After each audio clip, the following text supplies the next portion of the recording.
எடுத்த ஒரு வாசிக்க கேட்போம். ரோமர் 15ஆம் அதிகாரம், ரோமர் 15ஆம் அதிகாரம் 13வது வசனத்தை வாசிக்க கேட்போம். பரிசுத்த ஆவியின் பலத்தினாலே உங்களுக்கு நம்பிக்கை பெருகும்படி. மறுபடியும் இதில் ஒரு சத்தியம் இருக்கிறது. என் நம்பிக்கை என் பலத்தினால் நான் நம்புவேன் என்றால் அந்த நம்பிக்கை அவமாகும். எனக்கான ஒரு நம்பிக்கை உண்டு. அந்த நம்பிக்கை என்னிலிருந்து தூர்த்து போகிற நேரத்திலே, அது நிறுத்து போகிறதான நேரத்திலே எனக்குள்ளாக ஒருவர் இருந்து எனக்காக வேண்டுதல் செய்கிற ஆவியானவர் எனக்குள் இருந்து சொல்லுகிறார், உன் ஆவியின் பலத்தை நான் அதிகரிக்க பண்ண போகிறேன். என் அன்பு தேவ பிள்ளையே, நம்பிக்கை இருந்தால்தான் ஆண்டவரே, இன்றைக்கு என் வாழ்க்கையில் ஒன்றும் இல்லாமல் இருந்தாலும் நான் நம்புகிறேன் என் ஆண்டவர் ஒருவர். ஆண்டவரை நம்பினவர்களை ஆண்டவர் கைவிட்டதில்லை என்று 66 ஆகமங்களிலும் ஆண்டவருடைய வேதாகமத்திலும் என்னால் உங்களுக்கு கோடிட்டு காட்ட முடியும். வேதம் சொல்லுகிறது, பரிசுத்த ஆவியின் பலத்தினாலே உங்களுக்கு நம்பிக்கை பெருகும்படி. நம்பிக்கை இல்லாமல் வந்திருக்கிற என் அன்பு மகனின் மகளே, உன்னை பார்த்து கர்த்தர் சொல்லுகிறார், உன்னிலே நம்பிக்கையை ஆண்டவர் பெருக செய்கிறார். என் குடும்ப வாழ்க்கை எப்படி இருக்கும், என் எதிர்காலம் எப்படி இருக்கும், என் வேலை ஸ்தலம் எப்படி இருக்கும், என் கையின் பிரயாசம் எப்படி இருக்கும். ஆண்டவரே, 21 நாட்களை இந்த மாதத்திலே பார்த்துவிட்டு இன்னும் எஞ்சி இருப்பது 9 நாட்கள் தான். ஆண்டவர் சொல்லுகிறார், 9 என்பதே பரிபூரணம் தானே. என் ஆண்டவர் பரிபூரணராக இருக்கிறபடியினாலே என்னை கேட்டுக்கொண்டிருக்கிற தேவ பிள்ளையே, உன் நம்பிக்கை இன்றைக்கு பரிபூரணமாக என் ஆண்டவர் பேசுகிறார். அடுத்த வார்த்தை சொல்லுகிறது, நம்பிக்கை பெருகும்படிக்கு. யாரு என் நம்பிக்கை பெருகணும், எனக்கு உதவி செய்ய யார் வரணும்? நம்பிக்கையின் தேவன். அடுத்தது, ஜீவ சுவாசத்தை ஊதினவர். பெண்ணவரே, உம்மை நான் சுவாசிக்கிறேன். உன்னில் இருக்கிற நம்பிக்கை என்னில் பெருக பெருக என்னை மண்ணால் உருவாக்கி மண்ணால் பிசைந்து என்னை படைக்கிற நேரத்திலே என் நாசியிலே உன் சுவாசத்தை ஊதினீரே, அதுதான் விசுவாசம். அந்த தேவன் விசுவாசத்தினால் உண்டாகும். இப்ப எல்லாரும் சொல்லுங்க பாப்பா, 1 2 தான் கிடையாது. எல்லாவித சந்தோஷத்தினாலும் சமாதானத்தினாலும். இப்ப சொல்லுங்க, என் பாத்திரம் நிரம்பி வழிகிறது, என் பாத்திரம் நிரம்பி வழிகிறது. அந்த பாத்திரத்துல தத்தளிப்பு என்று எழுதி இருந்தது. ஆனால் இன்றைக்கு பரிசுத்த ஆவியானவருடைய அன்பு உள்ளே உன்னை சுத்திகரிக்கிற நேரத்திலே இயேசு கிறிஸ்துவினுடைய இரத்தம் சகல பாவங்களை நீக்கி நம்மை சுத்திகரிக்கும் என்று சொன்னாரு. இன்றைக்கு உன் இருதயம் என்கிறதான பாத்திரத்தை அவர் இரத்தம் சுத்தம் செய்யும் என்றால், என் அன்பு தேவ பிள்ளையே, நம்பிக்கை மாத்திரமல்ல, விசுவாசத்தினால் உண்டாகிற சந்தோஷம் சமாதானம் கர்த்தர் உன்னை நிறைத்து அனுப்புவாராக. என் அன்பு தேவ பிள்ளையே, லூக்கா எழுதின சுவிசேஷத்திலே 11வது அதிகாரம் 5வது வாக்கியம் சொல்லுகிறது, யூதேயா தேசத்தின் ராஜாவாகிய ஏரோதின் நாட்களில் அபியா என்னும் ஆசாரிய வகுப்பு. யார் இருக்கிறா? சகரியா என்னும் பேர் கொண்ட ஆசாரியன் ஒருவன். லூக்கா 1வது அதிகாரம் 5வது வசனத்துல ஆசாரியன் ஒருவன் இருந்தான். என் அன்பு தேவ பிள்ளையே, பிறக்கும் பொழுது ஊழியக்கார குடும்பம், வளர்வதிலும் ஊழியக்கார குடும்பம், திருமணமும் ஆசாரிய வகுப்பு. ஆனால் அவனை குறித்து வேதம் சொல்லுகிறது, ஆசாரியன் ஒருவன் இருந்தான். அவன் மனைவி ஆரோனுடைய குமாரத்திகளில் ஒருத்தி. அவள் பெயர் பேர்ல பெத்து இருக்குது. ஆனால் அவளை ஒன்றும் பெற்றுக் கொள்ள முடியவில்லை. என் அன்பு தேவ பிள்ளைகளே, பேர் நன்றாய் இருக்கிறது, குடும்பம் நன்றாய் இருக்கிறது, வேலை நன்றாய் இருக்கிறது. ஆனால் நடக்கிற காரியங்கள் ஒன்றும் நன்றாய் இல்லை என்று சொல்லி என்னை கேட்கிற என் அன்பு சகோதரா சகோதரி, உனக்கான வார்த்தை இதுதான். 6வது வசனம் சொல்லுகிறது பாருங்க, அவர்கள் கணவனும் மனைவியும்.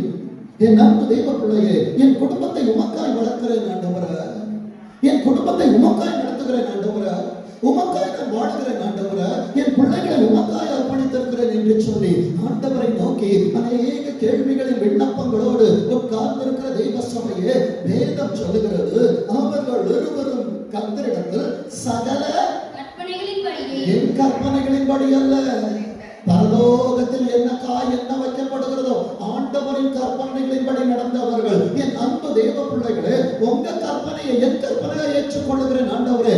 ஆதாமிற்கு நித்திரையை கொடுத்தார், கற்பனையை அவர் எடுத்தார். ஏவாளை படைத்து கொடுத்த ஆண்டவரை ஆராதிக்கிற தேவ ஜனமே, பாருங்க, அவர் கற்பனையிலே தீமை இருக்காது. அவர் கற்பனையிலே எந்த காரியமும் உனக்கு எதிராக இருக்காது. அவர் செய்த யாவும் அதனது காலத்தில் நேர்த்தியாய் செய்திருக்கிறார்.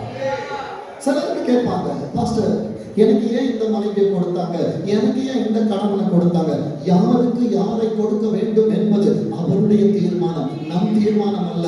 இந்த உலகத்திற்கு நான் வந்த நேரத்திலும் இந்த தாய் தகப்பனுக்கு நான் பிறக்க வேண்டும் என்று என் ஆண்டவரிடத்தில் நான் கேட்க முடியாது. அவர் யாரை நம்பி என்னை அவர்கள் கரத்தில் கொடுக்கிறாரோ, என்னை நல்ல பிள்ளையாய் அவர்கள் வளர்த்தார்கள் என்று சொல்லி ஆண்டவருக்கு நன்றி சொல்லுங்க.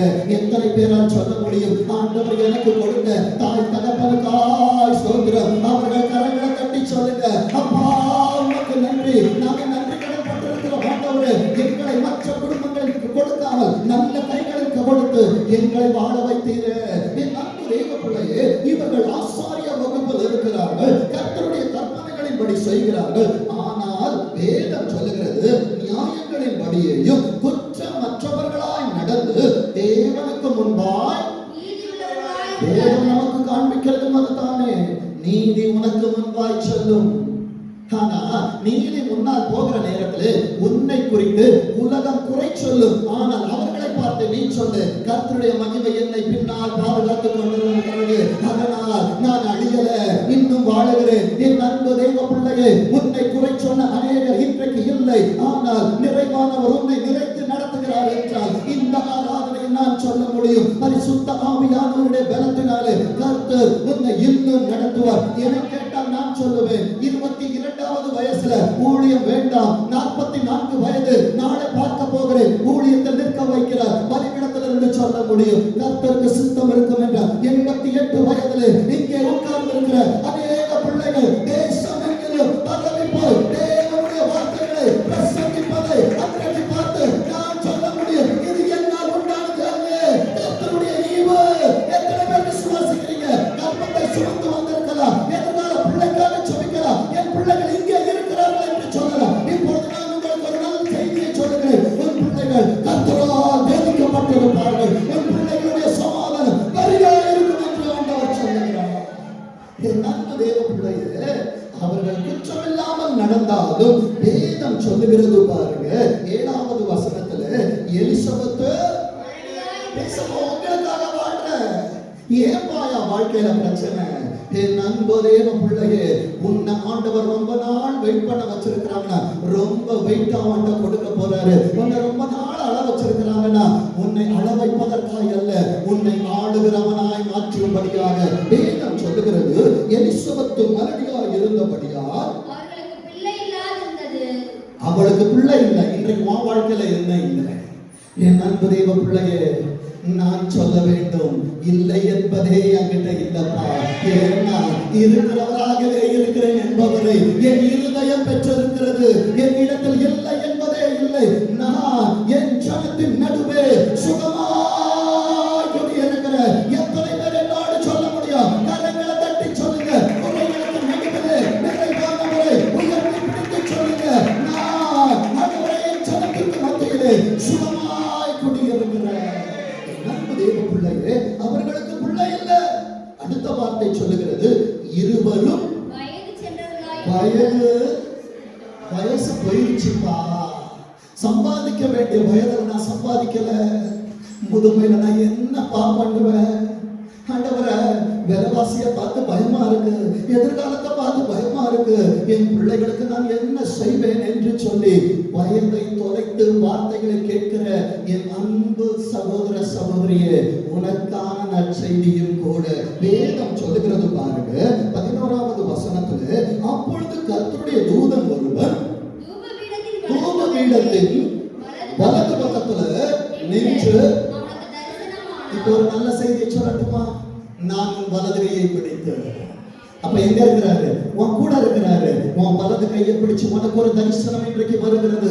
என் அன்பு தேவ பிள்ளைகளே, இன்றைக்கு சொப்பனம் பார்ப்பது போல்தான் இருக்கும். யோசேப்பு சொப்பனத்தை பார்த்தான், ஆனால் உடனே நடக்கல, காத்திருந்தான். ஒரு நாளிலே யாக்கோபின் கண்கள் தன் பிள்ளையை அதிபதியாய் பார்த்தது போல இன்றைக்கு யாருக்காய் செபிக்கிறாயோ, எதற்காய் செபிக்கிறாயோ, இன்றைக்கு நீ சொப்பனத்தை பார்த்து கொண்டிருக்கிறாய். பிள்ளையின் திருமணத்திற்காய் செபிக்கலாம், பிள்ளையின் வேலைக்காய் செபிக்கலாம், கணவனின் ரட்சிப்பைக்காய் செபிக்கலாம், கொண்டிருக்கிறாயா? இன்று போல் நாளை இராது. நாளை கர்த்தர் உன் கண்கள் பார்க்க அவர்களை மேன்மைப்படுத்துவார். உன் ஜெபம் கேட்கப்பட்டது.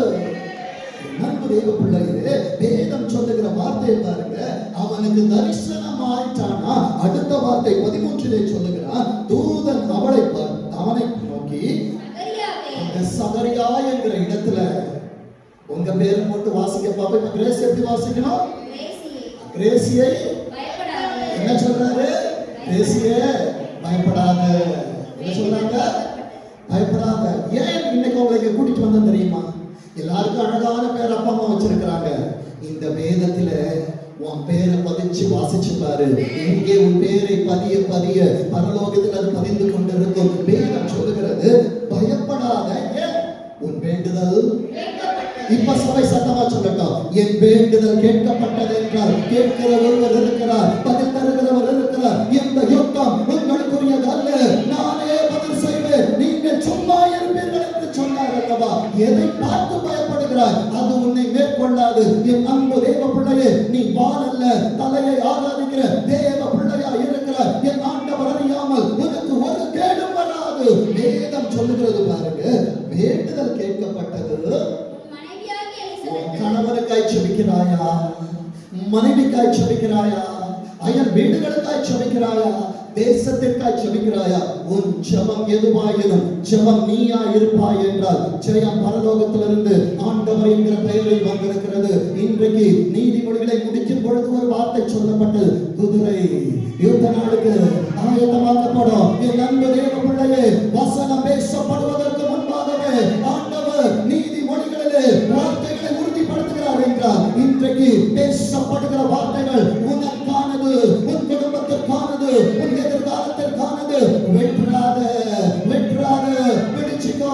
ஆண்டவர் என்னை தற்செயலாய் கொண்டு வரவில்லை, என்னை பிள்ளையாய் நேசித்தபடியால் இந்த சத்தத்தை என் காதுகள் கேட்கும்படியால் உள்ளே கொண்டு வந்து என் காதுகளை வெறுத்த சேதனம் பண்ணி இருக்கிறார். நான் கர்த்தரால் ஆசீர்வதிக்கப்பட்டவன். எத்தனை பேர் சொல்லுகிறீங்க?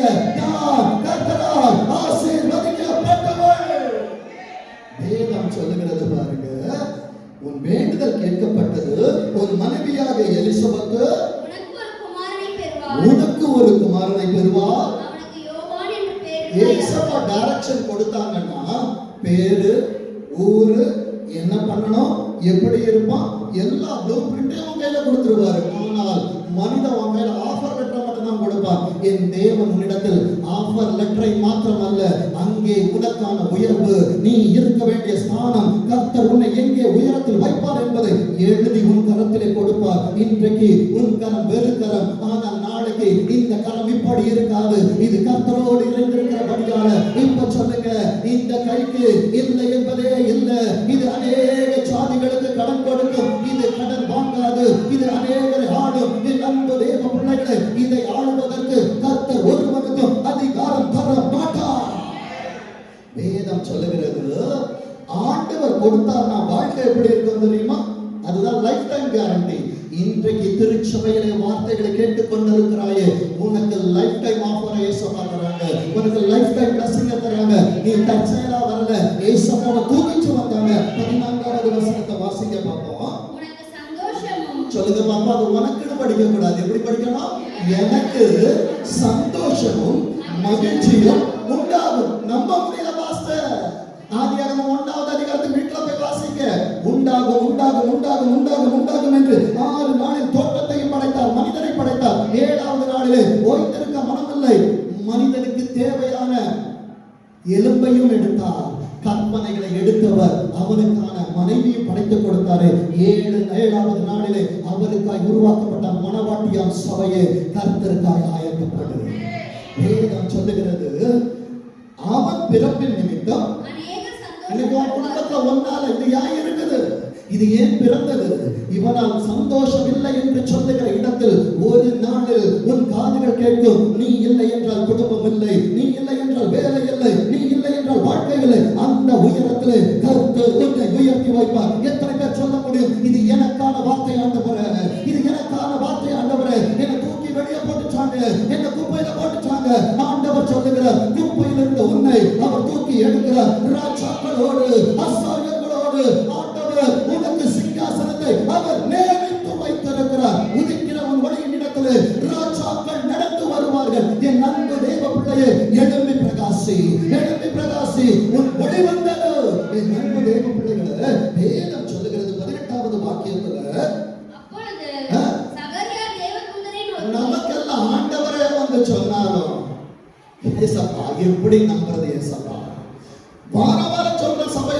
ஏசப்பா வராங்க, நம்ப மாட்டோம்.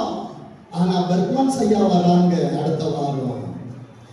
8 மணி ஆராதனை, 6 மணிக்கு உலகமெங்கிலும் இருந்து வந்து நிரம்பி இருக்கும். மனிதனை ஆராதிக்க இங்கே வரவில்லை, கர்த்தரை ஆராதிக்க வந்திருக்கிற ஆண்டவர் வருகிறார் என்கிற இடத்துல அவருக்காய் நான் காத்திருக்க வேண்டுமே தவிர, என்னை ஆசீர்வதிக்கிறவர், என்னை தோளில் சுமப்பவர், எனக்காகவே இருக்கிறவர், ராப்பகல் உறங்காமல் என்னை பாதுகாக்கிறவரை நான் காக்க வைக்க கூடாது.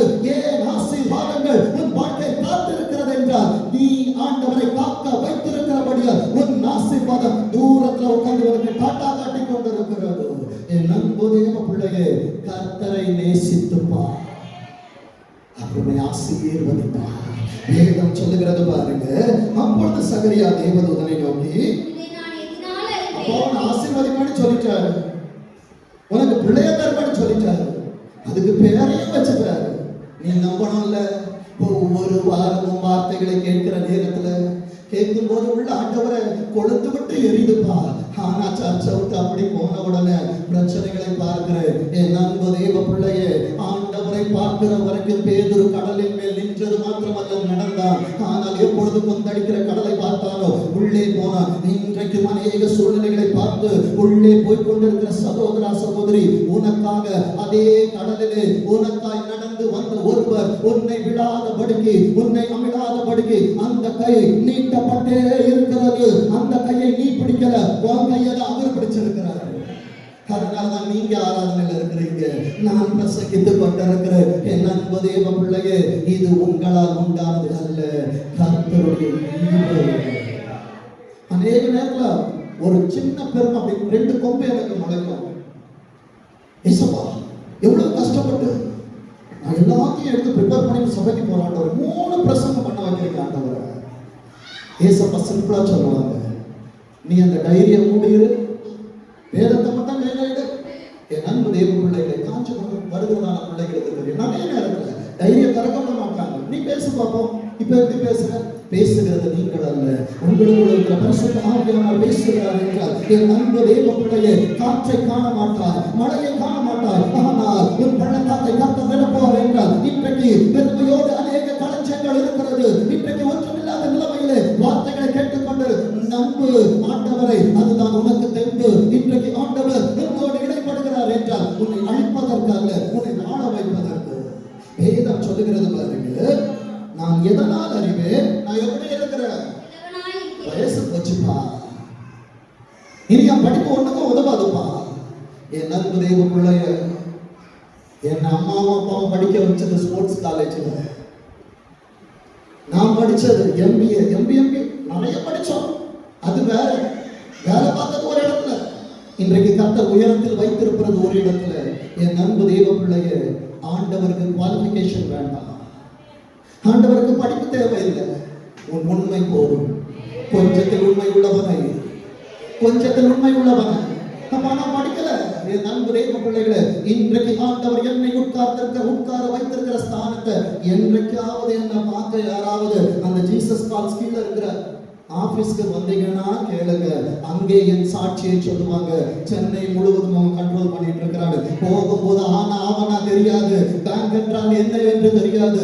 இன்றைக்கு கர்த்தர் ஆள வைத்திருக்கிறார் என்றால் அவர் வேலையை நான் செய்கிறேன், என் வேலையை பரலோகம் செய்து கொண்டிருக்கிறது. என் அன்பு தேவ பிள்ளைகளே, சாட்சியாய் மிகவும் தாழ்மையோடு சொல்லுகிறேன், 6 நாளை கர்த்தர் உனக்கு கொடுத்தார், 6 நாளை நீ வைத்துக்கொள், 7வது நாளிலே கர்த்தருக்காய் முழுமையாய் கொடுத்து பாருங்க. என் அன்பு தேவ பிள்ளைகளே, சில பிள்ளைகளை குறித்து என்னால் சொல்ல முடியும். இங்க முடிச்ச உடனே பாஸ்டர் வரதுக்கு முன்னால 2வது ஆராதனைக்கு போயிடுறாங்க.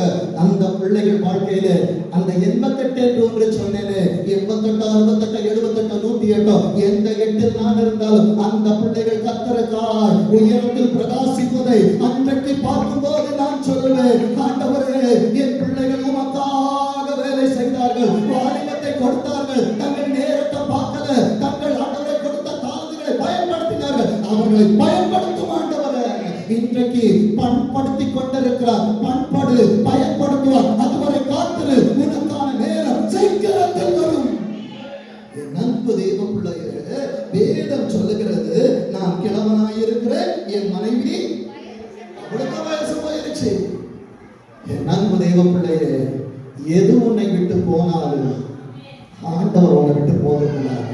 அதை ரொம்ப ஜாக்கிரதையாக இரு. வேதம் சொல்லுது பாருங்க, எபிரேயர் 11:1 வாக்கியம் இப்படியாக இருக்கும், விசுவாசம் என்பது, அதை விசுவாசம் என்று நான் சொல்வதை காட்டிலும் என் சுவாசம் என்பது உள்ளயா இருதயம் டப்பு டப்புன்னு துடிக்க கூடாது. ஏசப்பா ஏசப்பா ஏசப்பா, இந்த துடிப்பு நீர் கொடுத்தது. என் அன்பு தேவ பிள்ளையே, உனக்கு ஒரு உதவி ஒருத்தன் செஞ்சானா எத்தனை தேங்க்ஸ் சொல்றீங்க? உன் பிள்ளையோட திருமணத்துக்கு ஏதோ ஒரு காரியம், நீ வீடு கட்டும் போது ஒரு உதவியை செய்திருக்கிறார்கள்னா அவங்கள பார்க்கும் போதெல்லாம் தேங்க்ஸ் சொல்றீங்க. உங்க வயசை எடுத்துக்கோங்க, இத்தனை வயசு வரைக்கும் அவர் கொடுத்த மூச்சை நான் தான் கொடுத்தேன்னு சொல்லாம உன்னை இதுவரைக்கும் பாதுகாக்கிறாரு. எத்தனை பேருக்கு டெய்லி நன்றி சொல்றீங்க? எத்தனை பேருக்கு டெய்லி தேங்க்ஸ் சொல்றீங்க? யாருமே சொல்லலைங்க. ஏன் தெரியுமா? சொல்லுவோம் எப்படி? ஆண்டவரா இன்றைக்கு பார்த்து இல்லை, நான் நடக்கும் போது, நான் உட்காரும் போது, நான் படுக்கும் போது, எழுந்திருக்கும் போது இது துடிப்பதை காட்டிலும் ஸ்தோத்திரம் ஆண்டவரே, கிருபையை தந்தீரே என்று சொல்லி என் இருதயம் துடித்துக் கொண்டிருக்கும் என்றால் அது பரலோகம் போகிற நேரத்தில், அங்கே ஆண்டவரை பார்க்கிற நேரத்தில் அது ஆனவரித்துக் கொண்டிருக்கும். வேதம் சொல்லுகிறது பாருங்க, ரோமர் 8வது அதிகாரம் 28வது வாக்கியம் இப்படி சொல்லுகிறது, அன்றியும் அவருடைய தீர்மானத்தின்படி. என் தீர்மானம் அல்ல. இன்றைக்கு என் வாழ்க்கையில் நடக்கிற பிரச்சனைகள், பாடுகள், கண்ணீர்கள், சந்தோஷங்கள் எதுவா இருந்தாலும் என் ஆண்டவருடைய தீர்மானம். வேதம் சொல்லுகிறது, அன்றியும் அவருடைய தீர்மானத்தின்படி அழைக்கப்பட்டவர்களாய் தேவன் இடத்தில் அன்பு கூறுகிறவர்களுக்கு இந்த ஆராதனையிலே வந்து கர்த்தருடைய வார்த்தைகளை கேட்டு எனக்கு ஆண்டவர் தருவார் என்று சொல்லி விசுவாசிக்கிற உன் வாழ்க்கையில் சகலமும், சொல்லுங்க, சகலமும் நன்மைக்கு ஏதுவாய் நடக்கிறது. சொல்லுங்க, நடக்கிறதுனா என்னது? என் கூட ஒன்று நடந்து வருகிறது, என் கூட ஒருவர் நடந்து வருகிறார், எனக்காக காரியங்களை செய்கிறவர் எனக்காக என்னோடு நடந்து வருகிறார். எத்தனை பேர் இந்த ஆராதனை அனுபவித்துக் கொண்டிருக்கிறீங்க? நான் உள்ள வரும்போது தனியா வந்தேன்னு நினைச்சேன், ஆனா எனக்கு வந்ததுக்கு அப்புறம் தெரியுது என் கூட ஒருவர் நடந்து வராரு. அவர் நடந்து வருகிறவர் மாத்திரமல்ல, என்னை நடத்துகிறவரும். என் அன்பு தெய்வ பிள்ளைகளே, லூக்கா 1:19 வசனம் சொல்லுகிறது, தேவதூதன் அதற்கு பிரதியுத்தரமாக, இன்றைக்கு ஆண்டவருடைய வார்த்தை வருகிறது என்றால் என் அன்பு தேவ பிள்ளைகளே, வசனம் வெறுமையாய் என்னிடத்தில் திரும்பாது. அவர் விரும்புகிறதை செய்யும். அவர் விரும்புகிறது என்ன தெரியுமா? என் பிள்ளைகள் வாழணும், என் பிள்ளைகள் சந்தோஷமா இருக்கணும், என் பிள்ளைகள் வாழ்ந்து சுகித்திருக்கணும், என் பிள்ளைகள் குறையில்லாமல் வாழணும். வேதம் சொல்லுகிறது, தேவதூதன் அதற்கு பிரதியுத்தரமாக, நான் தேவ சன்னிதானத்தில் நிற்கிற கேப்ரியேல் என்பவன். நண்பு தேவன், அவன் டைம் வேஸ்ட் பண்ண மாட்டான். ஏசப்பா எதை சொல்றாங்க, யாருக்கிட்ட சொல்றாங்க, அவங்ககிட்ட பேசணும். தானியேலுக்கு வார்த்தையை கொண்டு போக சொன்னார், வந்தது கேப்ரியேல். ஆண்டவரை குறித்த வார்த்தைகளை அனுப்பினார், வந்தது Gabriel. He is a messenger. என் அன்பு தெய்வ பிள்ளையே, இன்றைக்கு ஒரு மெசேஜ் வருது. அந்த மெசேஜ் என்ன தெரியுமா? வாசிங்க, உன்னுடனே பேசவும். என்ன செய்தி? உன் காதுகள் துர்ச்செய்தியை கேட்டு சோர்ந்து போனதா? இன்றைக்கு பரலோகம் உனக்காக நல்ல செய்தியை உனக்காக டிராப் பண்ணி, பார்சல் பண்ணி, உனக்காக கொரியர் அல்ல, உனக்காக கேப்ரியேலை பரலோகம் அனுப்பி இருக்கிறது. என் அன்பு தேவ பிள்ளைகளை, வேதம் சொல்லுகிறது, உன்னுடனே பேசவும் உனக்கு இந்த நற்செய்தியை அறிவிக்கவும். எத்தனை பேருக்கு சந்தோஷம்? இந்த ஆராதனையில ஏசப்பா என்னை உட்கார வச்சிருக்காங்க. ஏன்? என் கூட பேச, எனக்காக ஒருத்தர் அனுப்ப, என்னோடு அப்பா உடைத்து போய் வந்த என்னை கட்டுவதற்காக நீங்க வந்திருக்கிறீங்க ஆண்டவரே. 20ஆம் வசனம் சொல்லுகிறது, இதோ தகுந்த காலத்தில் நிறைவேற போகிற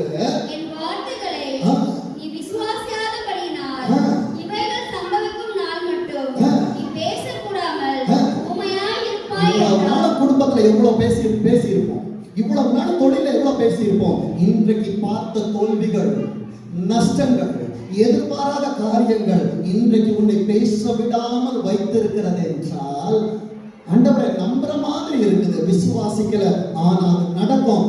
வார்த்தையை பெற்ற தேவச்சனமே, விசுவாசிக்கிற தேவ பிள்ளையே, கர்த்தர் உன்கிட்ட சொல்லிட்டாங்கன்னா அது வரைக்கும் உனக்கும் சாவு வராது. அந்த ஆசீர்வாதம் உன்னை துரத்துக்கிட்டே தான் இருக்கும். அதை பார்க்காம உன் பாதத்தை கல்லறைக்குள்ள ஏசப்பா அனுப்ப மாட்டாங்க. எத்தனை பேர் விசுவாசிக்கிறீங்க? நிறைய பேர் மரண பயத்தோட வந்திருக்கிறீங்கல்ல. சிலருக்கு பிள்ளைகளை குறித்த பயம், சிலருக்கு எதிர்காலத்தை குறித்த பயம். எந்த பயமா இருந்தாலும் பயத்தை எல்லாவற்றையும் சிலுவையிலே ஆணி அடித்து பயப்படாதே என்று சொன்ன சிலுவை நாயகனை உனக்கு நான் அறிமுகப்படுத்தி கொண்டிருக்கிற வேதம் சொல்லுகிறது. இதை ஏன் சம்பவிக்கல? உன்னை பேச வச்சுட்டாருன்னா தரிசனத்தை நீ எல்லாருக்கிட்டையும் சொல்லுவ. எசேக்கியா திறந்து காட்டினது போல எல்லார்ட்டையும் சொல்லிடுவேன். அதனால என் அன்பு தேவ பிள்ளையே, யோசேப்பிடத்துல கர்த்தர் தரிசனத்தை காண்பித்தார், வியாக்கியானத்தை சொல்லல. ஆனா சிறைச்சாலையிலே தரிசனத்தை இன்னொருவனிடத்தில் காண்பித்தார், தரிசனத்தின் விளக்கத்தை இவனிடத்தில் வைத்தார். ஆண்டவருக்கு தெரியும் எப்பொழுது உனக்கு தரிசனத்தை கொடுக்கணும், எப்பொழுது நீ வியாக்கியானம் பண்ணணும், எப்பொழுது உனக்கு வருகிறதான காரியத்தை ஆண்டவர் அறிந்து கொள்ள வைப்பார். அதுவரை உன் வாழ்க்கை புரியாது, உன் பயணம் புரியாது. ஏன் இந்த வாழ்க்கை என்பது தெரியாது. தெரியாமல் இருந்தாலும் என் அன்பு தேவ பிள்ளையே, அழைத்தவர் கையிலே அடங்கி இரு, அடங்கி இருப்பாய் என்றால் ஒரு நாளிலே உயரத்திலே கர்த்தர் உன்னை வைத்து அழகு பார்ப்பார். வேதம் சொல்லுகிறது பாருங்க. என் அன்பு தேவ பிள்ளையே, அவனால பேச முடியல. இன்றைக்கு ஊழியத்தில் என்னால் அநேக இடத்தில் பேச முடியவில்லை என்றால் எனக்கான உயர்வை ஆண்டவர் வைத்திருக்கிறார். அதுவரை நான் பொறுத்திருக்க வேண்டும். வேலை ஸ்தலத்தில் என்னால் பேச முடியவில்லை, நான் அடங்கி இருக்க வேண்டும். குடும்பத்திலே என்னால் பேச முடியவில்லை, நான் அடங்கி இருக்க வேண்டும். கர்த்தருடைய பலத்த கரத்திலே அடங்கி இருங்கள். கர்த்தர் உங்களை உயர்த்துவார் என்று ஆண்டவர் எனக்கு கற்றுத்தருகிறார். வேதத்திலிருந்தே ரகசியத்தை காண்பித்து தருகிறேன். 26வது ஆண்டிலே உட்கார்ந்து, அப்பா இத்தனை ஆண்டுகள் போனது, 26ஆம் ஆண்டிலே மைய பகுதியிலே 6வது மாதத்தில் உட்கார்ந்து இருக்கிறேன் என்று சொல்லுகிற தேவ பிள்ளையே, எசேக்கியேல் 3வது அதிகாரத்திலே 26வது வசனத்திலே உனக்கான தீர்க்க தரிசனம் உண்டு. நான் உன் நாவை உன் மேல் வாயோடு என்ன பண்ணுவாரா? அப்ப ஏசப்பா என் நாக்கை எடுத்து வாயில ஒட்ட வச்சுட்டாருன்னா என்னால பேச முடியுமா? யாராவது ட்ரை பண்ணி பாருங்க. நாக்கை எடுத்து மேல் வாயோட ஒட்ட வச்சுட்டு பக்கத்துல யாருக்காவது ஒரு பிரைஸ் லாட் சொல்லி பாருங்க. உங்களுக்கு தான் நீங்க பிரைஸ் லாட் சொல்லணும், உங்களுக்கு தான் நீங்க ஆசீர்வதிக்கணும். ஏன் தெரியுமா? இஸ்ரவேலை ஆசீர்வதிப்பது கர்த்தருக்கு புரியும்.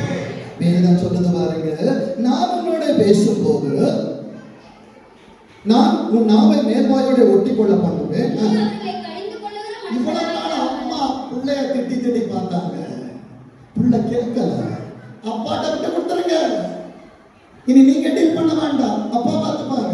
வேதம் சொல்லுகிறது, நீ அவர்களை கடிந்து கொள்ளுகிற மனுஷனாயிராமல் ஊமையனாய் இருப்பாய். அவங்க அப்படிதான் விட்டுரு. ஏசப்பாவை மாத்திரம் நாங்க உனக்கான ஒரு நாளை இருக்கிறது. ஆண்டவரே 26 இந்த நிமிஷம் வரைக்கும் நான் சொல்றதை என் பிள்ளை கேட்கல, என் குடும்பம் கேட்கல, என் சபை கேட்கல, என் எதிர்காலம் கேட்கல. ஆனா உனக்கான நாளை என்பது 26 அப்புறம் 27. அந்த 27 உனக்கு எப்படி இருக்கும் என்றால் வாசிங்க. ஏசப்பா பேசுவாங்க. ஆண்டவர் உன் பிள்ளைகிட்ட பேச மாட்டார், உன்கிட்ட பேசுவார். உன் பிள்ளை எப்படி இருப்பான், உன் எதிர்காலம் எப்படி இருக்கும்? என் அன்பு தேவ பிள்ளையே, நீ யாரா இருந்தாலும், யோசுவாவா இருந்தாலும், மோசே இருக்கிற வரைக்கும் ஆண்டவர் மோசேயோடு தான் பேசுவார். நீ ஆரோனா இருந்தாலும், மோசே உயிரோடு இருக்கிற வரைக்கும், அவன் திக்கு வாயா இருந்தாலும் ஆண்டவர் மோசே இடத்தில் தான் பேசுவாரே தவிர ஆண்டவரே என்று சொல்லி நீ கூப்பிட்டால் அவர் வரமாட்டார். அதனால்தான் உனக்கு ஓய்வு நாளை தந்தார், ஓய்வு நாளில் உட்கார வைத்தார், உனக்கான வார்த்தைகளை கொடுக்க, உனக்கு போதகர்களை கொடுத்தார். என் அன்பு தேவ பிள்ளைகளே, கர்த்தர் உனக்கு உயர்த்துகிற நாள் வருகிற வரைக்கும் பொறுமையோடு காத்து. நான் கர்த்தருக்காய் பொறுமையோடு காத்திருந்தேன். அவர் என் பக்கமாய் சாய்ந்து கூப்பிடுதல் நிறைவேறுவதற்கு காலங்கள் உண்டு. நிறைவேறுகிற வரைக்கும் காத்திரு. வேதம் சொல்லுகிறது, உன் வாயை திறப்பேன், அப்பொழுது கர்த்தராகிய ஆண்டவர் என் அன்பு தேவ பிள்ளை 40 வருஷம் எகிப்திலே மோசே இருந்தான். தன் பட்டயத்தோட ஒரே ஒரு எபிரேயனை காப்பாத்தினான். கொடுப்பவன். ஆண்டவரின் திட்டம் வேறு. நீ எகிப்தின் சாஸ்திரங்களில் தேர்ந்தவன், உனக்கு எல்லாம் தெரியும். இன்னைக்கு உன்கிட்ட ஆண்டவர் ஊழியத்தை கொடுத்தா என் நாமத்தின் பிரபந்தத்திற்காக கட்டின பெரிய பாவம்னு சொல்லிடுவேன். இல்ல, ஆண்டவர் உடைப்பார். 40 ஆண்டுகள் எங்க கொண்டு போனாரு? மனாந்திரத்தை ஆட வச்சுக்குவான். என் அன்பு தெய்வ பிள்ளையே, கர்த்தர் உன்னை நம்பி ஒரு காரியத்தை கொடுக்க வேண்டும் என்றால் உன்னை உடைப்பார், உன்னை உடமிடுவார். ஆண்டவர் சோதிப்பார். சுத்த பொன்னாய் நீ மாறுகிற வரைக்கும் உனக்கானதை அவர் திரை மறைவிலே செய்து கொண்டிருப்பார். 40 வருஷம், இப்ப வயசு 80.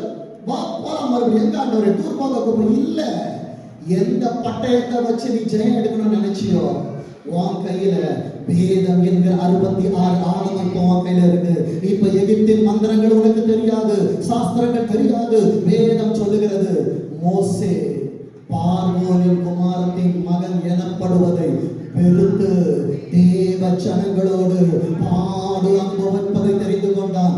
இன்றைக்கு உன் குடும்பத்துக்காய் பாடுபடுகிறாய், உன் ஊழியத்திற்காய் பாடுபடுகிறாய், உன் எதிர்காலத்துக்காய் பாடுபடுகிறாய். தீர்க்க தரிசனமாய் சொல்லுகிறேன், இந்த பாடுகள் எதிர்காலத்திலே பாடல்களாய் மாறப்போகிறது. கரங்களை தட்ட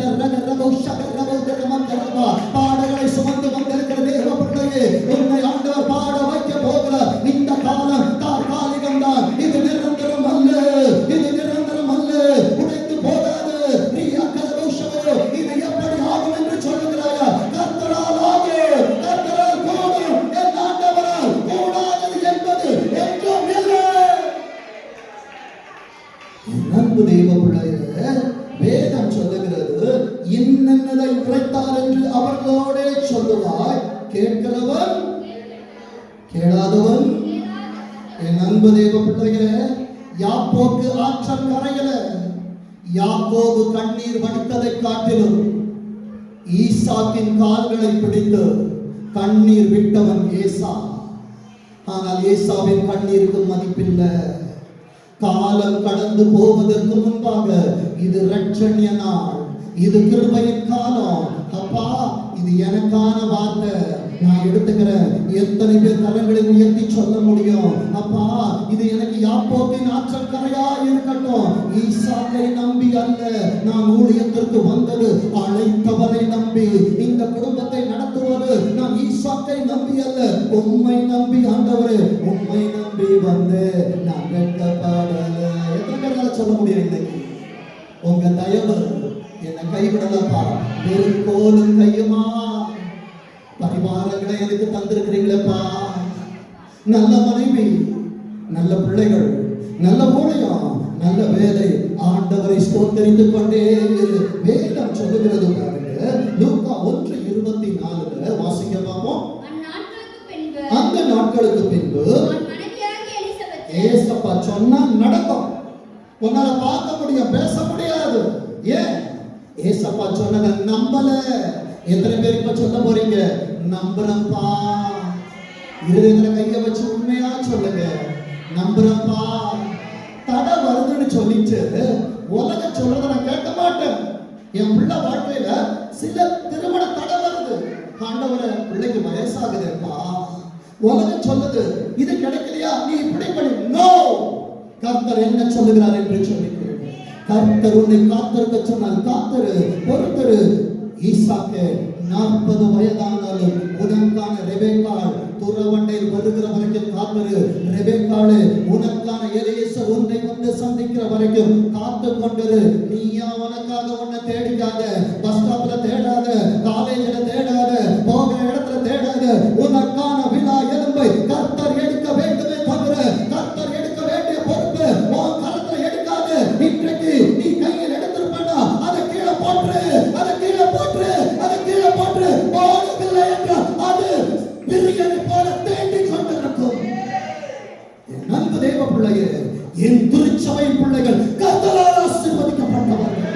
உலக ஆசீர்வதிக்க கூடாது, பஸ் ஸ்டாப் ஆசீர்வதிக்க கூடாது, காலேஜ் ஆசீர்வதிக்க கூடாது.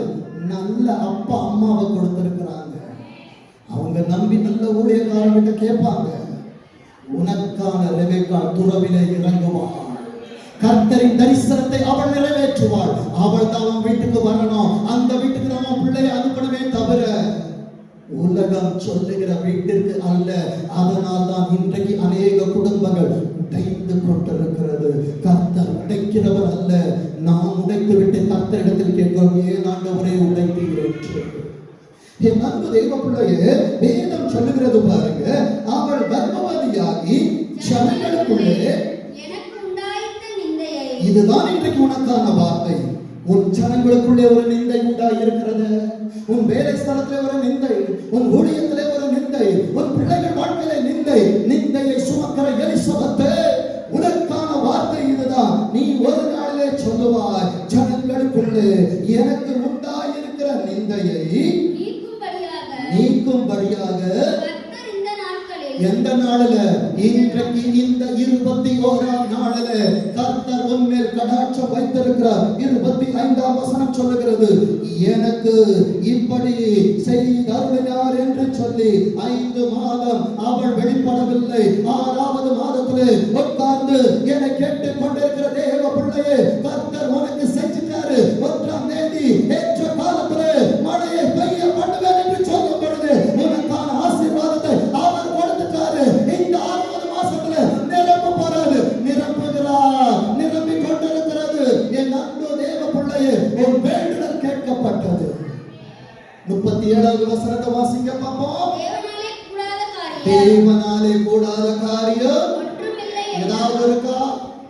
சபையை பார்த்து கேட்கிறேன். உன்னால கூடாதது நிறைய இருக்கு. நீ நம்பின மனுஷனால கூடாதது நிறைய இருக்கு. மருத்துவர் கைவிட்டது நிறைய இருக்கு. லாயர் கைவிட்டது நிறைய இருக்கு. நண்பன் கைவிட்டது நிறைய இருக்கு. அப்பா அம்மா கைவிட்டது நிறைய இருக்கு. ஆனால் அழைத்தவர் இதுவரை ஒருவரை கைவிடவில்லை. அவர் அவர்களை தாங்கி ஏந்தி சுமந்து கொண்டிருக்கிறார். என் அன்பு தேவ பிள்ளையே, வேதம் சொல்லுகிற அடுத்த காரியம் என்ன தெரியுமா?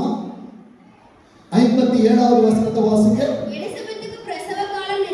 அப்ப எல்லாருக்கும் ஏசப்பா சொன்ன வார்த்தை நிறைவேறுமா? சொல்லுங்க. நிறைவேறுகிற காலம் உன் பாத்திரம் நிரம்பி வழியும். உனக்கு நன்மையும் கிருபை உன்னை தொடர்ந்து கொண்டிருக்கும். அது தொடர்கிறது. எப்படி அறிந்து கொள்வாய் தெரியுமா? கர்த்தர் உன்னை உயரத்துல வச்சாலும், நீ கேட்ட ஆசீர்வாதத்தை உன்கிட்ட கொடுத்தாலும், நீ சொல்றது எப்படி இருக்கும் தெரியுமா? சங்கீதம் 23 கடைசி சொன்னபடியா, நான் கர்த்தருடைய வீட்டில நீடித்த நாட்களாய் நிலைத்திருப்பேன். உயர்வானாலும் தாழ்வானாலும் எந்த நிலையானாலும் கர்த்தருடைய அன்பை விட்டு என்னை பிரிப்பவன் யார்? என் அன்பு தேவ பிள்ளையே, 59வது வசனத்துல 2வது காரியம், அதற்கு சகரியா என்று பெயரிட ஆசீர்வாதத்தை உலக சூஸ் பண்ணக்கூடாது. சகரியாவை எலிசபெத்தை ஏசப்பா ஒன்ன பேர் வைக்க வச்சிருக்கிறாங்கல்ல. ஆதாமே ஒன்ன படைச்சிட்டு நீ தனியா இருக்கிற, நீ எல்லா மிருகத்தையும் கூட்டிட்டு வந்து ஒன்னதான பேர் வைக்க சொன்னாரு. நீ இன்னைக்கு என்ன பேர் வச்சியோ அதுதான் இன்னைக்கு பேரு. ஏன் ஆசீர்வாதத்துக்கு ஒன்னால பேர் வைக்க முடியல? ஏன் உன் வீட்டுக்கு ஒன்னால பேர் வைக்க முடியல? ஏன் உன் ஊழியத்துக்கு ஒன்னால பேர் வைக்க முடியல? ஏன் உன் எதிர்காலத்துக்கு பேர் வைக்க முடியல? என் அன்பு தெய்வ பிள்ளைகளே, மரணமும் ஜீவனும். மரணம் இருந்தாலும் மரணத்துக்குரிய திறவுகள் யார்கிட்ட இருக்கு தெரியுமா? ஏசப்பட்ட இருக்கு. மரணம் உன்கிட்ட வராது. பாதாளத்தின் திறவுகள் ஆண்டவர் கையில வச்சிருக்கிறாரு. தாவீதின் திறவுகளை ஓட்ட தராரு. அந்த தாவீது என்கிற இடத்துல ஜின்சன் என்கிற பேரை போட்டு அந்த சாவியை இன்னைக்கு கையில வாங்குங்க. எத்தனை பேருக்கு இந்த சாவி வேணுமோ கையை நீட்டி கேளுங்க. உங்க பேரை போட்டுட்டு நிறைய பேர் கையை கொண்டு வந்திருக்கிறீங்களா? சரட்டை பாஸ்டர் தான் வாங்கி கொடுக்கணும். எல்லாரும் கை இப்படி தூக்கி இருக்கிறோம். இப்ப ஏசப்பாடை இப்படி கேட்போம். அப்பா, மரணத்தோட சாவி உங்க கையில இருக்கு. பாதாளத்தின் சாவி உங்க கிட்ட இருக்கு. அந்த தாவீதின் திறவுகோல்னு சொன்னீங்களேப்பா, வெகுகாலத்து செய்திய என் காதை கேட்கும்படி பண்றீங்களேப்பா. உனக்கு வீடு கட்டுவேன்னு சொன்னீங்களே, உன் பிள்ளைய ஆசீர்வதிப்பேன்னு சொன்னீங்களே, நீ குறையில்லாம இருப்பேன்னு சொன்னீங்களே, இன்னைக்கு சாவியை தாங்கப்பா. நான் தொலைக்க மாட்டேன்ப்பா. ஆண்டவரே, உங்களை நான் விட்டுற மாட்டேன். அந்த சாவி யார் தெரியுமா? உன்னோடு பேசி கொண்டிருக்கிற தேவனுடைய வார்த்தை. என் அன்பு தேவர்களே, உலகம் பேரிட போது ஆசீர்வாதத்தை ஏங்க உலகம் பேர் வைக்கணும்? என்னால பேச முடியல, என் நிலைமை அப்படி. இன்னைக்கு மாதிரி நாளைக்கு இருக்காது. நீ தான் பேர் வைக்க போற. என் அன்பு தேவ பிள்ளையே, வேதம் சொல்லுகிறது 60வது வசனம் வாசிங்க. அப்பொழுது அவன் தாய், அப்படி இல்லை, புருஷன் சர்ச்சைக்கு வரலையா? அப்படி இல்லை, சர்ச்சைக்கு போனோம். புத்தி உள்ள ஸ்திரீயா எழுந்துரு. மனைவி வர மாட்டேன்னு சொல்றா. நீ புத்தி உள்ளவனாயிரு. நான் ஊமையாயிருவோம், சர்ச்சைக்கு போயிடலாம். என் அன்பு தேவ பிள்ளையே, வேதம் சொல்லுகிறது அதற்கு யோவான் என்று பெயரிட வேண்டும் என்றார்கள். 62 வாசிங்க பார்ப்போம்.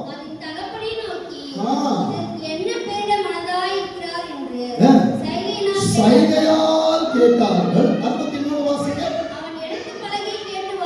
உட்கார்ந்திருந்த சூரை செடி போதும், கர்த்தருனை உயரத்தில் வைத்தாலும் கர்த்தருனை ஆழத்தில் வைத்தாலும் நீ எழுந்திருக்கணும். எந்த சூரை செடியை நீ நட்டு அதில் கீழ் படுத்திருக்கிற எலியாவே, நீ பண்ண வேண்டிய பிரயாணம் இன்னும் தூரம் இருக்கிறது. உன் வாழ்க்கை முடியல.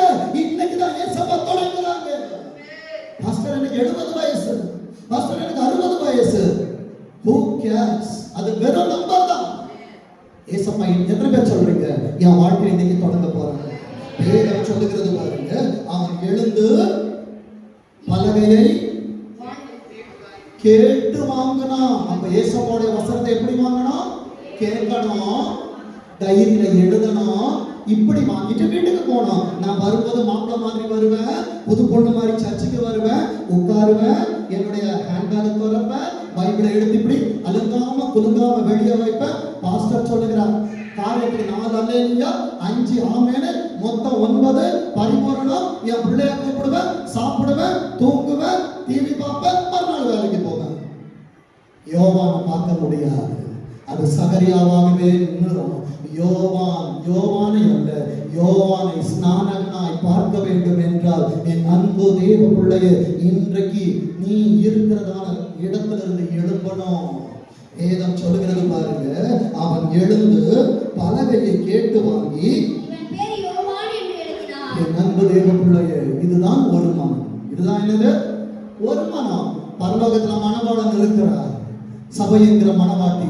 ரெண்டும் ஒன்றாய் இருக்க வேண்டும். குடும்பம், கணவன் மனைவி வேற்றுமை இருக்கக்கூடாது. வேற்றுமை இருக்கிறபடியினால் தான் உங்களுக்கு நடுவுல சில நேரம் பாஸ்டர் வரா, சில நேரம் சர்ச்சு வருது, சில நேரம் விசுவாசி வராங்க. ஒன்றாய் இருக்க வேண்டிய நீங்க எதிர் துருவமா இருக்கிறீங்க. மறுபடி சொல்றேன், ஹஸ்பண்ட் ஒய்ஃப் பிரச்சனைனா பாஸ்டருக்கு கூட போன் பண்ணாதீங்க. அடிங்க, புடிங்க, ஆண்டவர்கிட்ட கேளுங்க, சமாதானமாக மறுநாள் காலையில் இருந்து சர்ச்சுக்கு வந்துருங்க. இவ்வளவுதான் சத்தியம். என் அன்பு தெய்வ பிள்ளைய, குடும்பத்திற்குள் ஒருவன் வரக்கூடாது. மனிதன் தனிமையா இருப்பது நல்லது அல்ல. அவனுக்கு ஏற்ற துணை, அந்த துணை தான் இணையை பாதுகாக்க வேண்டுமே தவிர யாரும் உள்ளே வரக்கூடாது. வேதம் சொல்லுகிற வார்த்தையை பாருங்க, எல்லாரும் ஆச்சரியப்படணும்னா கணவனும் மனைவியும் ஒன்றாய் இருக்க வேண்டும். என் ஆண்டவர் என்ன நினைக்கிறார்? அவர் துடிப்பு என் இருதய துடிப்பாய் இருக்கும் என்றால் ஆண்டவருடைய ராஜ்யம் சீக்கிரத்திலே பூலோகத்திலே ஸ்தாபிக்கப்படும். வேதம் சொல்லுகிறது பாருங்க, 64 இந்த ஒரு மனம் வந்துருச்சுன்னா சபையில, சபையோட ஆசீர்வாதம் திறக்கும், குடும்பத்துல ஆசீர்வாதம் திறக்கும், நீ செய்கிற ஆசீர்வாதம் திறக்கும். இதோ திறந்த வாசலை உனக்கு முன்பாக வைத்திருக்கிறேன், ஒரு மனம் அதை பூட்ட மாட்டான். இது தீர்க்க தரிசனம். ஏன் பூட்டி கொண்டிருக்கிறான்? புத்தி இல்லாமல் இருக்கிறபடியா ஒரு கையால் நீ அடிக்கிற, வேற யாரும் பூட்டல. ஏனெனில் ஆண்டவர் பூட்டக்கூடாதபடி திறக்கிறவர். ஒன்னால மாத்திரம் தான் குடும்பத்தை அழிக்க முடியும், ஒன்னால மாத்திரம் தான் வேலையை அழிக்க முடியும், ஒன்னால மாத்திரம் தான் ஜெபத்தை அழிக்க முடியும். ஜெபம் இல்லை என்றால் ஜெயம் இருக்காது, ஜெயம் இல்லை என்றால் குடும்பம் நிலைக்காது, குடும்பம் இல்லாமல் இருக்கும் என்றால் உன் தலைமுறை இருக்காது. என் அன்பு தேவ பிள்ளையே, வேதம் சொல்லுகிறது, உடனே அவனுடைய வாய் திறக்கப்பட்டு இந்த ஆராதனையிலே கர்த்தர் அநேக நாவுகளை கட்டவிழ்த்துக் கொண்டிருக்கிறார். பரிசுத்த ஆவியானவர் மேல் வீட்டு அறையில் மாத்திரமல்ல, இன்றைக்கு என்னை கேட்கிற என் அன்பு சகோதர சகோதரி, உன் நாவை அவர் தொட்டுக் கொண்டிருக்கிறார், உன் நாவை அவர் தொட்டுக் கொண்டிருக்கிறார். அநேக கேள்விகளுக்கு உன்னை கொண்டுதான் பதிலை தருவார். கேள்வியை நீ கேட்டிருக்கிறல்ல, பதிலும் நீதான் கொடுத்தாக வேண்டும். வேதம் சொல்லுகிறது பாருங்க, அவர் வாய் திறக்கப்பட்டு அவருடைய நாவு கட்டவிழ்க்கப்பட்டு. எத்தனை பேர் ஆண்டவரை ஸ்தோத்திரிக்க போறீங்க? பாடுகள் பாடல்களாகும். என் அன்பு தேவ பிள்ளைகள், ஆராதனைகளே கேட்டதான சத்தியத்தை போல நான் ஆராதனைக்கு லேட்டா வரமல்ல, ஆண்டவரே உமக்காக சீக்கிரம் வருகிறவர். வேதம் சொல்லுகிற வார்த்தையை பாருங்க, 66 ஆகமத்தை உங்க கையில வச்சிருக்கிறீங்கல்ல, அதன் தீர்க்க தரிசனத்தை நான் காட்டி தருகிறேன். 66வது வசனத்தில் 2வது பகுதியை வாசிங்க. இந்த பிள்ளை எப்படி இருக்குமோ என்றார்கள். ஆண்டவரே, என் குடும்பம் எப்படி இருக்கும், என் ஊழியம் எப்படி இருக்கும், ஆண்டவரே என் எதிர்காலம் எப்படி இருக்கும்? கர்த்தர் சொல்லுகிறார், கர்த்தரின் வேதத்தை உன் கரத்தில் சுமந்து கொண்டிருக்கிற தேவ பிள்ளையே, 66 அதிகாரத்தை உன் கையில் கொடுத்திருக்கிறாரே, அவர் அதிகாரம் உன் கையில் இருக்கும் என்றால் அவர் கரம் உன்னோடு இருக்கும் அல்லவா? வேதம் சொல்லுகிறது, கர்த்தருடைய கரம் அந்த பிள்ளையோடு இருந்தது. வேதத்தை சுமக்கிற என் அன்பு தேவ பிள்ளையே, என் ஆண்டவருடைய கரம் உன்னை சுமந்து கொண்டிருக்கிறது. எத்தனை பேருக்கு நான் சொல்றது புரியுது? இந்த செல்போனை எடுத்துட்டு பைபிளை பாப்பீங்களா? செல்போனை தொட்டா பிசாசு வந்துருவான். பைபிளை தூக்கு, பைபிளை கரட்டு. என் அன்பு தேவ பிள்ளையே, வேதத்தோடு வாழப்படவு. வேதம் சொல்லுகிறது. 67 வாசிங்க. இன்னைக்கு உன்கிட்ட ஒண்ணும் இல்ல. இன்றைக்கு கர்த்தர் உன் குடும்பத்தை நிரப்பிக் கொண்டிருக்கிறார். உன் குடும்பம் நிரப்பப்படுகிற நேரத்தில் பரிசுத்த ஆவியானது நிரப்பப்படும் என்றால் என் அன்பு தேவ பிள்ளையே, உன் பிள்ளையின் எதிர்காலத்தை குறித்து பேசுவாய். வேதம் சொல்லுகிற வார்த்தை பாருங்க. என் தகப்பைய தலையில கைய வச்சு சொன்னது இன்றைக்கு 22ல தெரியல, 44 அனுபவித்துக் கொண்டிருக்கிறேன் என்றால் 88ல என் பிள்ளை வாழ்வதை, என் பிள்ளையின் தரிசனத்தை கர்த்தரே பார்க்க வைப்பார். என் அன்பு தேவ பிள்ளையே, எனக்கு மாத்திரமல்ல கேட்கிற அநேக தாய் தகப்பனுக்கு தீர்க்க தரிசனம் வேதம் சொல்லுகிற வார்த்தையை பாருங்க. சகரியா பரிசுத்த ஆவியினாலே நிரம்பினாதான் தீர்க்க தரிசனம் வரும். அறகுறையா வந்துட்டு அல்லேலூயா சொல்லலாமா? பக்கத்துல யார் வந்திருக்கிறான்னு பார்க்கலாமா? இல்ல. 8 மணிக்கு உள்ள வந்துட்டா கண்ணு மூடிடணும், கை தூக்கிடணும், ஒன்ன நீ மறக்கணும், ஆண்டவரை நினைக்கணும், பரிசுத்த ஆவியானவரை நிரம்பணும். நிரம்பினா தீர்க்க தரிசனம் அங்க வரும். வேதம் சொல்லுது. 76 வாசிக்க தீர்க்க தரிசனத்தை காட்டித்தர. நீயோ பரலோகம் இன்னைக்கு உன்னை எப்படி பார்க்குது தெரியுமா? 100 வயசா இருந்தாலும் குழந்தையா பார்க்குது. தெரியாம செஞ்சுட்டான். அவன் தெரிஞ்சாட்டு செஞ்சிருப்பானா? அவன் தெரிஞ்சா சர்ச்சுக்கு வராம இருந்திருப்பானா? பரிந்து பேசுகிற ஆவியானவர் உனக்காய் பரிந்து பேசிக் கொண்டிருக்கிறார்.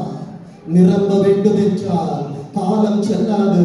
காலத்திற்குள் கிருபையின் காலம் உனக்காக ஆண்டவர் கொடுத்திருக்கிற நேரத்திலே அவருக்காய் வாழப்படவு. வேதம் சொல்லுகிறது. நீயோ பாலகனே, உன்னதமானவருக்கு தீர்க்கதரிசியா இருப்பான். யோவான் எப்படி இருந்தான்? எரிந்து பிரகாசிக்கிற விளக்காயிருந்தான். என் அன்பு தேவ பிள்ளையே, இன்னைக்கு நான் கடமை தெரியலாம். தாவீது காட்டுல, ரோட்டுல, வீட்டுல இல்லாம இருக்கலாம். ஆனா என் பிள்ளை சாலமோனுக்கு இந்த நிலைமை வராது. எத்தனை பேர் சொல்றீங்க, என் பிள்ளை ஆண்டவரை தனியா விட மாட்டாரு, என் சந்ததி ஆண்டவர் தனியா விட மாட்டாரு? இன்றைக்கு என்னை அலைய பண்ணுகிறார் என்றால் இன்றைக்கு ஒரு வார்த்தை வருகிறது. நீ அலைந்து திரிவது இல்லை, நீ அலைந்து திரிவது இல்லை. கர்த்தர் உன்னோடு இருக்கிறபடியால் உன்னை கொண்டு அவர் பெரிய காரியங்களை செய்வார். வேதம் சொல்லுகிறது.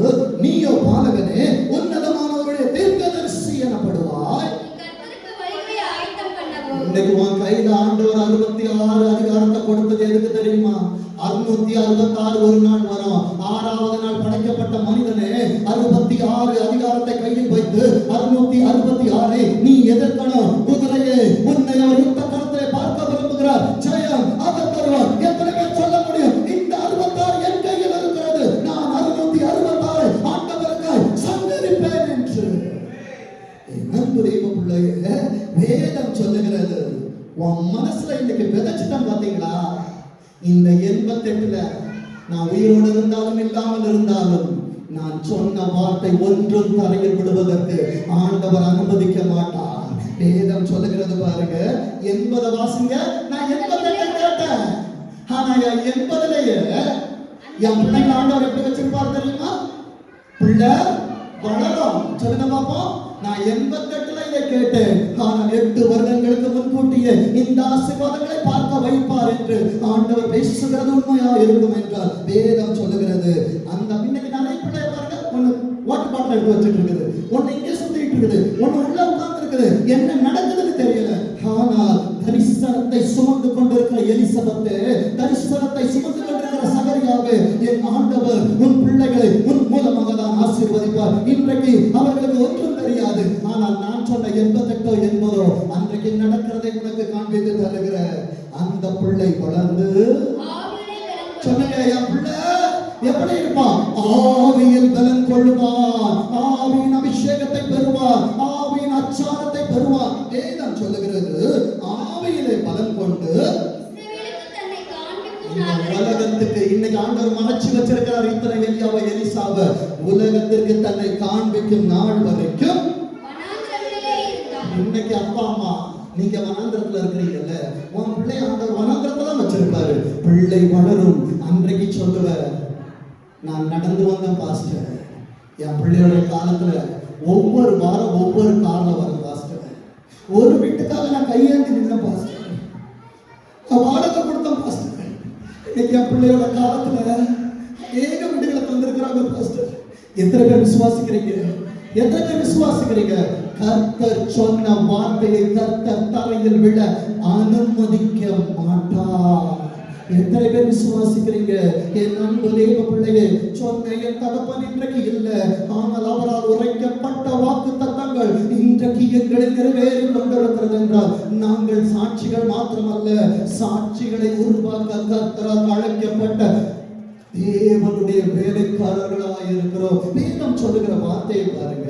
கடைசியாக கர்த்தர் தருகிற ஆசீர்வாதத்தோடு முடிப்போம். ஆபத்து 2ஆம் அதிகாரம், ஆபத்து 2ஆம் அதிகாரம் 3வது வசனத்தை வாசிக்க கேட்போம். உன்னை குறித்து ஒரு காலம் இருக்கிறது, நட ஒரு காலம் இருந்தால் பிடுங்க ஒரு காலம் உண்டு, அழ ஒரு காலம் இருந்தால் சிரிக்க ஒரு காலம் உண்டு. என் அன்பு தேவ பிள்ளைய, இன்றைக்கு அழுது கொண்டிருக்கிறாயா? இன்றைக்கு எதிர்பார்ப்போடு காத்து கொண்டிருக்கிறாயா? இந்த வார்த்தையை எப்படி படிக்கணும்னா, குறித்த காலம். அப்ப என்னை குறித்த காலம் ஒன்றை ஆண்டவர் வைத்திருக்கிறார். எனக்கான கால அட்டவணை ஆண்டவர் கையில் இருக்கிறது. அது எனக்காய் திறக்கப்படுகிற நேரத்தில் எத்தனை ஆமான்கள் வந்தாலும் ஆமேன் ஆமேன் ஆமேன் ஆமேன் ஆமேன் ஆமேன் என்று சொல்லி கர்த்தருடைய வார்த்தைகளை முழுதேற்று எடுத்து வைத்துக் கொண்டிருக்கிற தெய்வ பிள்ளையே, எத்தனை ஆமான்கள், எத்தனை சம்பலாத்துகள், எத்தனை தொபியாக்கள், எத்தனை அகித்தோப்பேர்கள் எழுந்தாலும் கர்த்தர் உன்னை வாழ வைப்பார். அப்ப உனக்கான காலம் வந்துருச்சு. வேதம் சொல்லுகிறது குறித்த காலத்திற்கு நீதாந்த தரிசனம். உன் பிள்ளைய தீர்க்க தரிசனத்தை நீதான் பேசணும். பாஸ்டர் சொல்லும் தீர்க்க தரிசனத்தை காட்டிலும் பெற்றவர்கள் சொல்லுகிற தீர்க்க தரிசனத்திற்கு வலிமை அதிகம். அம்மா ஒரு வார்த்தை சொன்னாங்க, என்னது? எல்லா பிள்ளையும் ஓடிக்கிட்டு இருக்குது, இது மட்டும் என் சப்பானியா உட்கார்ந்து உட்கார வச்சாரு கொஞ்ச நாள். என் அன்பு தெய்வ பிள்ளை அதே வாய் சொல்லுச்சு, என் பிள்ளை நான் ஊழியக்காரனா பார்க்க வருகிறேன். இன்றைக்கு நிற்க வைத்தது ஒரு வார்த்தை என்றால், என் அன்பு தெய்வ பிள்ளைகளை மறுபடியுமாய் சொல்லுகிறேன், உன் பிள்ளைகளை குறித்த நல் வார்த்தைகளை பேசி பழகுங்க, ஆசீர்வதித்து பழகுங்க. கர்த்தர் உன்னதத்திலே வைத்தவர்களை அழகு பார்க்கிற நேரத்தில் அன்றைக்கு சொல்லுவ, என் பிள்ளைகளை வளர்த்தது ஆண்டவர், ஆசீர்வதித்தது ஆண்டவர், பயன்படுத்துகிறது ஆண்டவர் என்று வேதம் சொல்லுகிறது. குறித்த காலத்துக்கு தரிசனம் இன்னும் முடியல, உன் வாழ்க்கை முடியல, உன் பிரயாணம் முடியல, செத்து போயிருக்க நினைச்சு வந்தியா? நேற்று நைட் இந்த வசனத்தை எழுதும் போது முடிக்கும் போது ஒரு சின்ன ஒரு மனஸ்தாபம் பிள்ளைகளோடு. அந்த வார்த்தையை முடிக்கும் போது எப்படி முடிச்சது தெரியுமா? ரொம்ப நடுங்கிட்டு சொல்லுவேன், சீக்கிரத்தில் செத்துருவான்னு சொல்லி தான் நான் எழுதுறேன். இந்த வார்த்தையை எழுதும்போது அப்படிதான் சொன்னேன், என் அன்பு தெய்வ பிள்ளைகளை அறிக்கை இடாதே என்று சொல்லி என்னிடத்திலே பேசுகிறவர் அநேகர் இடத்திலே பேசிக் கொண்டிருக்கிறார்கள். என் அன்பு தெய்வ பிள்ளையை, என் தப்பை நான் ஒத்துக்கொள்ளணும். போதாண்டவர் எனக்கு இந்த வாழ்க்கை, என்னால் நீ தூக்கி சுமக்க முடியாது, ஊழியத்தை தூக்க முடியாது, குடும்பத்தை சுமக்க முடியாது. காலையில 8 மணிக்கு போன நைட்டு 10 மணி ஆண்டவர் எனக்கு இந்த வாழ்க்கை போதுமா? இதை முடிக்கும் போது இப்படிதான் எழுதுங்க, எனக்கு இந்த வாழ்க்கை போதும், நான் சாக போறேன். என் அன்பு தெய்வ பிள்ளைகளே, சாக போகிறேன் என்று சொன்ன எனக்கு உன் கூட வாழ்கிறேன் என்று சொல்லி என்னை வாழ வைக்க வேண்டும் என்று என்னோடு பேசுகிற ஒரு சத்தம் இருக்கும் என்றால், வாழ போகிறேன் என்று சொல்லுகிற உனக்கு வாழ்ந்து கொண்டது என்று சொல்லுகிற ஆவியானவர் உன்னை நடத்த மாட்டாரா? வேதம் சொல்லுகிறது, முடிவிலே அது விளங்கும். உன் மரண நாள் வருகிற நேரத்திலே, யாக்கோபே நீ உன் கோலின் மேல் சாய்ந்து, உன் பிள்ளைகள் யோசேப்பு எப்படி இருக்கிறான்னு கவலை உனக்கு இருக்காது. அவன் வாழ்றத பார்த்துட்டு அவருடைய கையில உன் பிராணனை ஒப்பு கொடுப்ப, வேதம் சொல்லுகிறது முடிவிலே அது விளங்கும். ஏசப்பாக்கு பொய் சொல்ல தெரியாது. அடுத்தது கொஞ்சம் டிலே ஆகுது. என் அன்பு தெய்வ பிள்ளையே, கடைசியா ஒரு காரியத்தை சொல்லிட்டு முடிக்கிறேன்.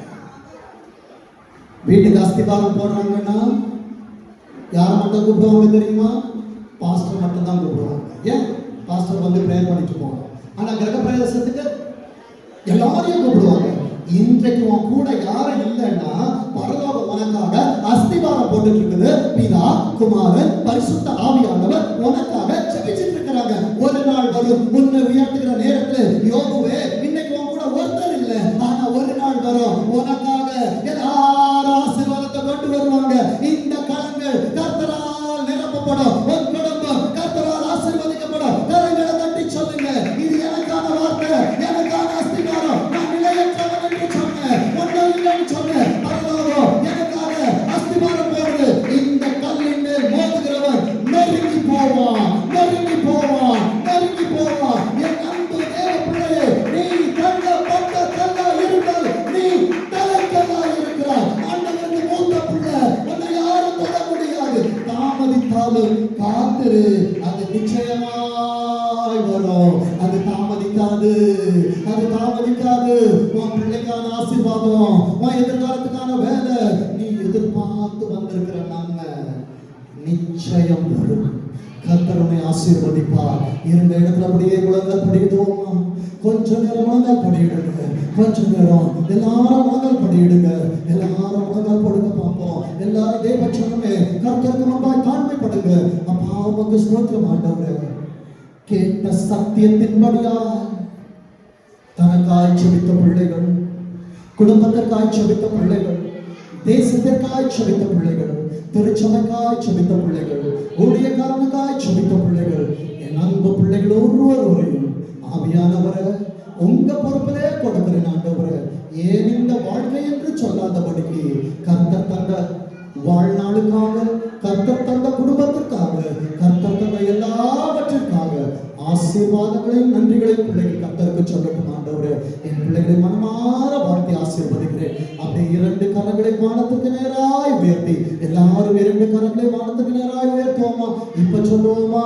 ஆமென், ஆமென். வாக்கு தத்தங்கள் எல்லாம் ஆமென், ஆமென், ஆமென். இயேசு சொன்னதெல்லாம் ஆமென், ஆமென், ஆமென். வாக்கு தத்தங்கள் எல்லாம் ஆமென், ஆமென்.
முழுவதுமே பரிசுத்த நாமத்தை ஸ்தோத்திரி.